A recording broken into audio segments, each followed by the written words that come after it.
నా పేరు నజ్మా. రాగమన్మిట్టి గ్రామంలో అంగన్వాడీ టీచర్గా పనిచేస్తున్నా. 15 సంవత్సరాలు ఇంకా పనిచేస్తున్నానన్నా.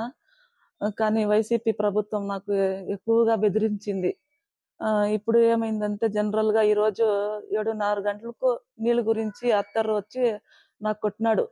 ఇంటి దగ్గర వచ్చి దౌర్జన్యం చేసినాడు. అత్తరు మళ్ళీ ఆయన తమ్ముడు వచ్చి జహీర్ ఖాన్ అనేసి కత్తెత్తుకొచ్చినారు. నీళ్ళకి మనం అందరూ ఆడవాళ్ళు చేరుకొని గేట్ వాళ్ళు వేస్తున్నాము. ఆ గేట్ వాళ్ళు కొట్టేసి, ఆ కొట్టిన గేట్ వాళ్ళు ఎందుకు కొట్టినావు అని అడిగిన దానికి ఆ కట్టెతోనే నన్ను కొట్టేసి స్పృహ లేకుండా కొట్టేస్తున్నారు. అది ఆడవాళ్ళు నన్ను లేపించి మా ఆయనతో హాస్పిటల్ పంపించేస్తున్నారు. మళ్ళీ ఇక్కడ వచ్చి చేరిన దానికి మళ్ళీ ఫోన్ చేసి వార్నింగ్ ఇస్తున్నాడు. నువ్వు కంప్లైంట్ కన్నా ఇస్తే నీకుంది, ప్రాణం తీసేస్తామనేసి వార్నింగ్ ఇస్తున్నాడు. నాకేమైనా జరిగిందంటే నాకు ప్రాణం భయం ఉంది అన్న.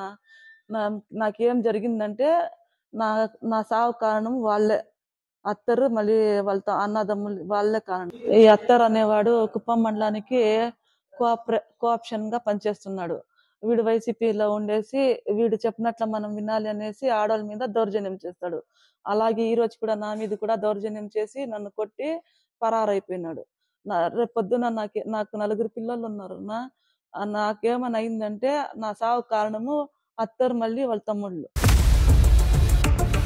ఇండియా పాకిస్తాన్ ఉద్రిక్తతలపై లేటెస్ట్ అప్డేట్స్ కోసం డౌన్లోడ్ చేసుకోండి RTV లైవ్ యాప్.